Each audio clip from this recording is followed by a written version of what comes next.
Hello TV family, welcome back to Ted and Vero TV. My name is Veronica and this is my husband. Hi, I'm Ted. Thank you so much for joining us today. So on today's video, we'll be talking about the importance of continuing dating your spouse. A lot of times when we get married, we forget how to love each other.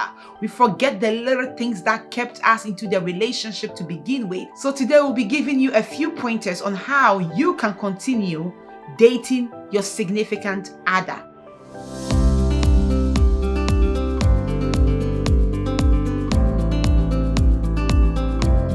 So the very first point we have here is make errands into dates. What do we mean by that? So when you go out to the grocery store, when you go out to the boutique, when you go out to any type of place, make that into a date.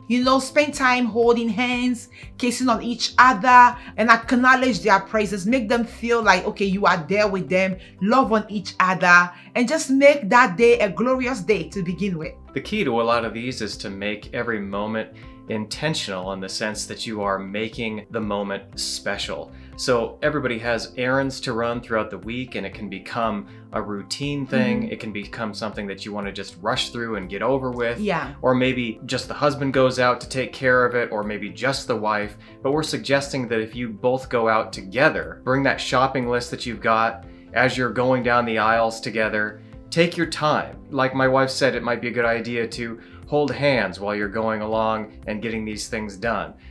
Give your wife the task of checking off the list, and the husband the task of actually finding the item.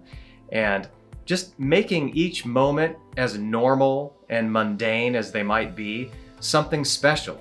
Think back to those days when you were actually dating, when every moment, no matter how normal it might have been, it seemed like there was magic in every second. Okay, so our next item is to focus on having good talks, good quality talks. It isn't just that you're speaking to each other in a technical sense and you're kind of just managing your lives on sort of a level as you go through your marriage day to day, but we're talking about actually sitting down, grabbing a cup of coffee, being intentional once again, and making time to actually continue to discover who your spouse is.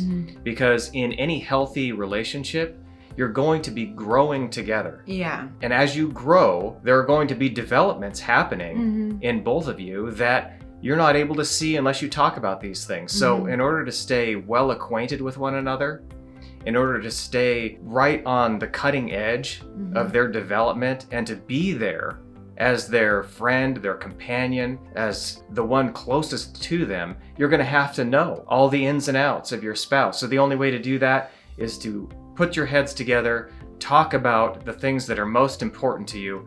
We say this a lot, but put down those phones. They're such a distraction. We feel like we constantly have to be on social media because our phones keep pinging. We have a new notification. We got a new email. We got a phone call coming in, a new voice message. Really, when's the last time you had something so important that you had to see on social media on your phone that it couldn't wait at least 15 or 20 minutes? There's never that much importance. No. And your spouse and your marriage are way, way more important than any of that stuff. So use some self-discipline, self-control, put that phone down, and again, be intentional about having good quality, deep talks. Don't go to the movies. There's no way you can talk at the movies. That's you can't do that.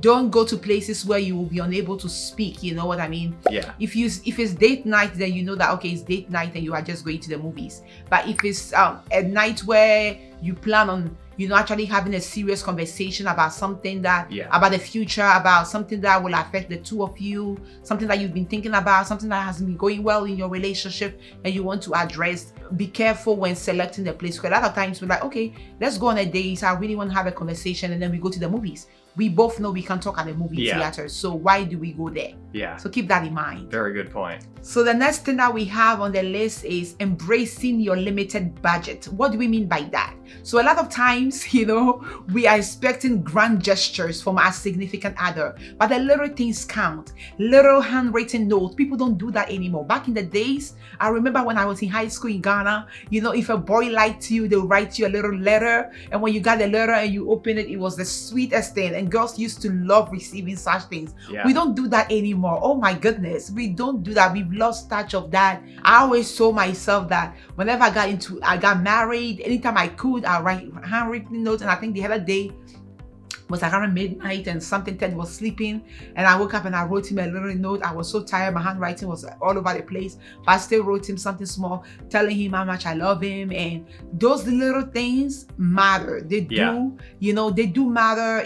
A text message is good and all fun, but take time, express how you feel on a little card, you know, leave it in their lunchbox or place it on the dashboard of the car, you know, something like that, you know, and or place it on the bathroom mirror when he or she wakes up to see that, oh man, so he was thinking about me last night, or she was thinking about me last night. Yeah. They mean so much. So it's not always about the big gifts, the big flowers, the big diamonds and all that kind of stuff. The $7 Hallmark cards. Yeah. Yeah. And if you're dating your spouse, that means you're going to be dating your spouse for the long haul, because you're in marriage for life. So you're going to have to budget this. You can't go out and spend $100 twice a week, every week for the rest of your lives.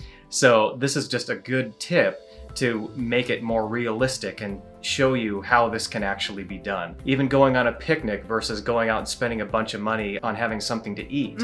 These things are unique experiences, and there's more of a deeper memory attached to a lot of it too, because it's not so generic.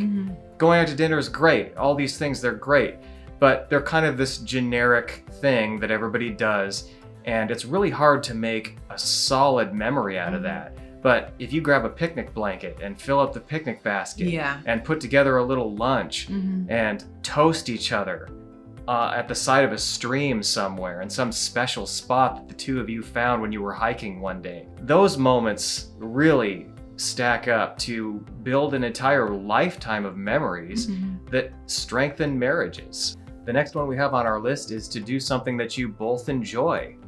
This one seems obvious, right? You want to go do something that you both enjoy, but if we're really going to connect, that's what we're trying to foster. It's great that I might go out and do something that just my wife enjoys, or maybe my wife is going to go out and kind of entertain me for something she knows I especially enjoy.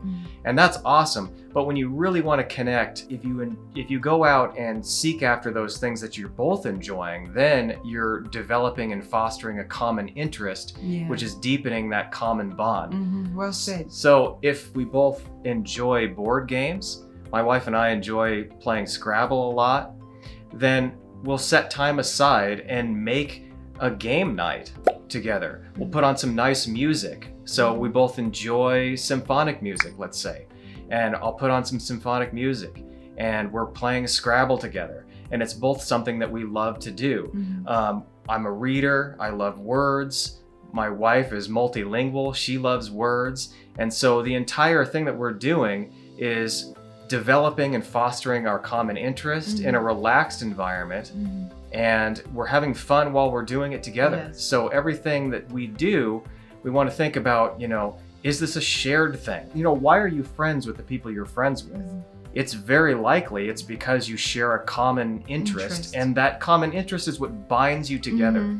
That's why people develop groups, like reading groups, or groups in the theater, or gamers, video gamers, you know, birds of a feather, and they all come together under a common banner, a common interest. Okay, so the very next one I have for you is be active together. Find ways to keep your energy going. You know, I personally am not a big fan of the gym, and Ted isn't either. We prefer to get our exercise in the outdoors, because every time we feel like we are out there, you know, you connect with nature and you feel like the sky is not even the limit for you. You know, there's so much to accomplish, and we love that. So find things that you can both do together when it comes to keeping your physical health going. You know, if you love going to the gym, you know, that is great. Find a gym that you can both become members of. If you get a trainer that will train you both together. You know what I mean? So connect on that level by, you know, keeping healthy, watching what you eat, encouraging each other to eat healthy, and encourage each other to live a healthy lifestyle.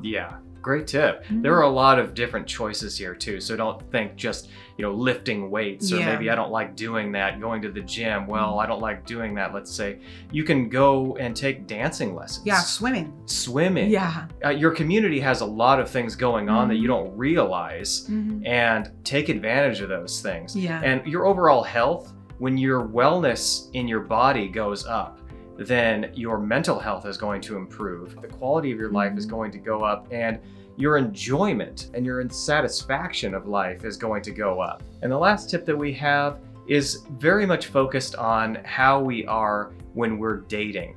We're always thinking about this when we're dating, and it tends to fall to the wayside when we get married because we feel like, well, I got her, I got him, so I don't really need to try anymore. Not because I don't care, but we just feel like we're secure, and so that spice and that spark kind of falls away. And that last tip is to be sexy. Remember to be sexy.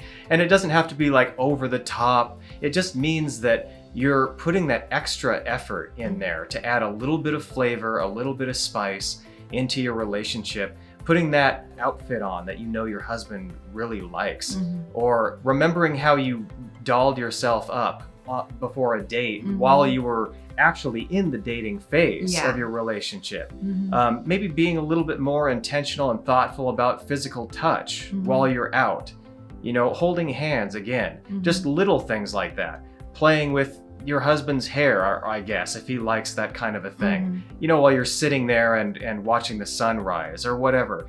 But the idea is to just keep that flavor, keep that spice and that excitement in the relationship and in the marriage, so that the colors are brighter in your lives together, and you're going to get those butterflies back. People talk about how the butterfly stage, goes away, and it does, because you get used to it. You can't always be walking around like this is absolutely brand new, because you've been together now years, maybe decades, and on and on. But if you're doing these things intentionally and you're entering into an exciting adventure together by dating as you're married, you're going to realize that these butterflies, these feelings of excitement, that rush that you got when you first were courting one another, those things can be rekindled and surprise you. You'll be sitting there and suddenly a thought will come into your mind about your spouse, and you'll just get a wave of excitement and gratitude, and your lives together will be just so enriched. Remember to keep that personal touch going. It will really help to keep, the sexiness going. Take care of your personal hygiene. It's so important. We get married and we let ourselves go. I'm gonna say we let ourselves go. So take care of your personal hygiene. Make sure that your hair is well groomed. You know what I mean? You brush your teeth. Make sure that you keep that breath smelling good. Make sure that you smell good. You wear that deodorant. Don't say that, oh, my husband is used to my smell. We have to be able to say these things when we communicate with you guys on here. We have to be able to be like straightforward with you guys. We can't sugarcoat anything. So make sure you smell good. Make sure that you wake up in the morning, you shower. Make sure that your hair is well groomed before you even get out of the house. That's something that my mom always taught me. She was like, as soon as you wake up in the morning as a lady, make sure you take your bath. Shower. You know what else is sexy as a man? This is a little bit more of a subtle tip, but what's very sexy to see in a man is that he's driven. He doesn't give up. His passions are aflame, and they're burning high and hot. He's motivated. He's positive. He's chasing goals and conquering them. Those kinds of things can be incredibly sexy to your spouse. You are not just taking care of your physical appearance, but also your mental, your emotional, and how you come across. You know what I mean?